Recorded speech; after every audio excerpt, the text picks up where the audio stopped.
Tara's starting to come around in this one. She'd been seizing for about half an hour. We had an ambulance on the way. Who's that? Is that you? What was happening? Seizure. So Tara was having anywhere from 65 to 200 seizures every day. I can remember one time it happening in the car where one of the older kids have gone, "Oh, Tara's blue, Mum," and looking back and having to scoop her out of the car and just say to the kids, "It's okay, it's all right, Mum's just going to wake her up," and putting her in the back of the car, trying to not let them see what was going on. I first met Tara when she was 3 years of age, and by then she already had the diagnosis of catastrophic epilepsy of infancy. Her IQ was just being thumped into nothing by the condition and by the medication.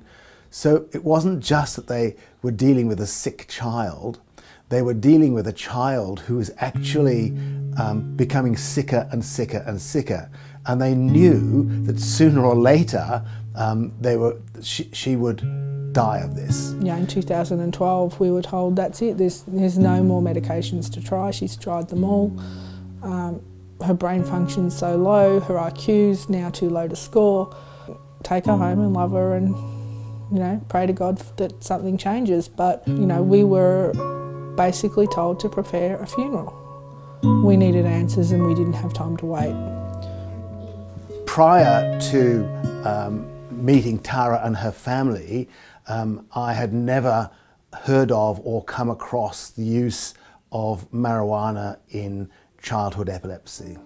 They recognise that it's not legal for me to be involved in that. So because of the lack of efficacy of all the medication, they went searching on the net to see what else was available.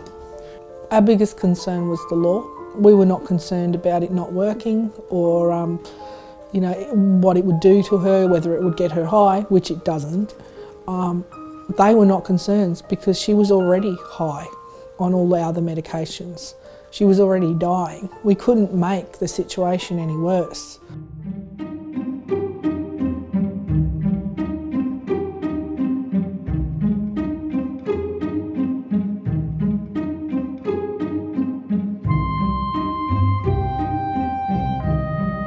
I first started using when I was a teenager. Well, I was a commercial grower on the other side of the law, I suppose you could say, yeah. That's basically what I made me living out of most of my life. I haven't sold cannabis commercially for some 7 or 8 years or more, yeah.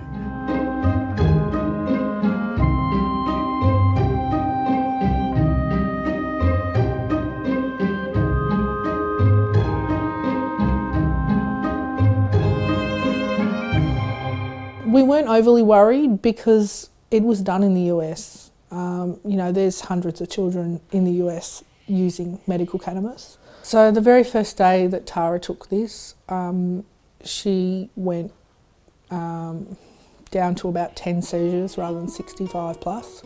We thought it was just a fluke, thought we were imagining it, but as the days went on, the seizures got less and less. About 10 days after she started it, she stopped having seizures. That lasted for 55 days before she had one seizure. That was in April 2013, and she hasn't had one since. It was miraculous.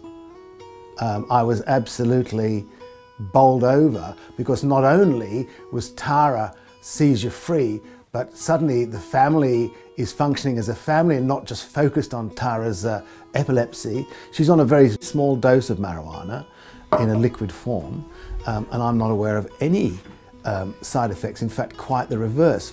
For the very first time, she's now potty trained in a way that just simply wasn't possible to do before.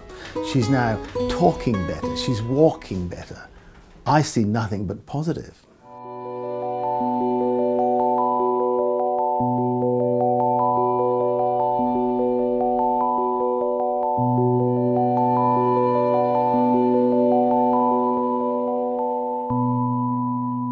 There's a good chance that, well, not a good chance, but there is a chance that I could go to jail for 2 years. The business itself wouldn't be affected.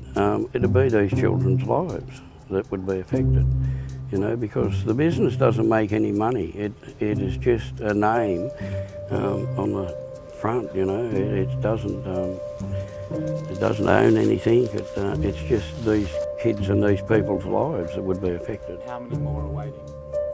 Oh, 10 to 20,000 or something.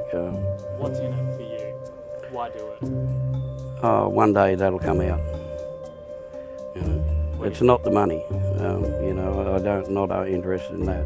There's no motivation in the legalisation to then become some sort of like wealthy businessman for yourself? No, I want to blend back into Uluru somewhere in a bus out there with where nobody knows me maybe. Mate, I'm not interested in the money. It's no good to me. What do I want? A pair of shoes? No, I don't wear them. At the moment, pending that court case, Tara still has a supply of her medication, as do the other 150 children also being supplied by this same company. And I would regard it as an absolute tragedy if we had to go back to the treatments which completely failed to work for her. If he does do jail time, I have no doubt whatsoever that Tara will die.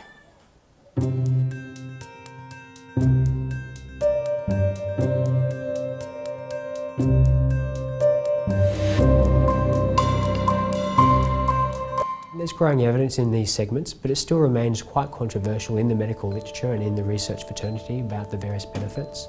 And we really don't know what the long-term consequences of these medications, both from will the drug maintain its benefit to the patient, and is it safe in a long-term sense. There's potential for great variation between each individual batch that's being made. And what that means is very difficult to say, because it may have more beneficial or more negative effects each time, we don't know.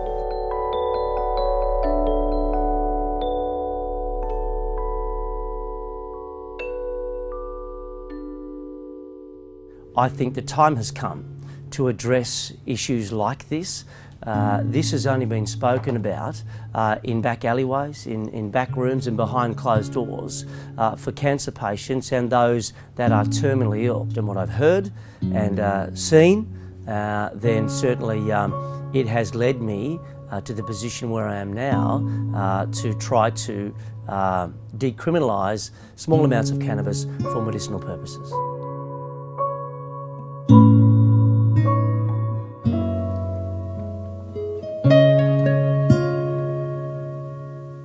We're seeing families access illegally cannabis now. People are doing it now.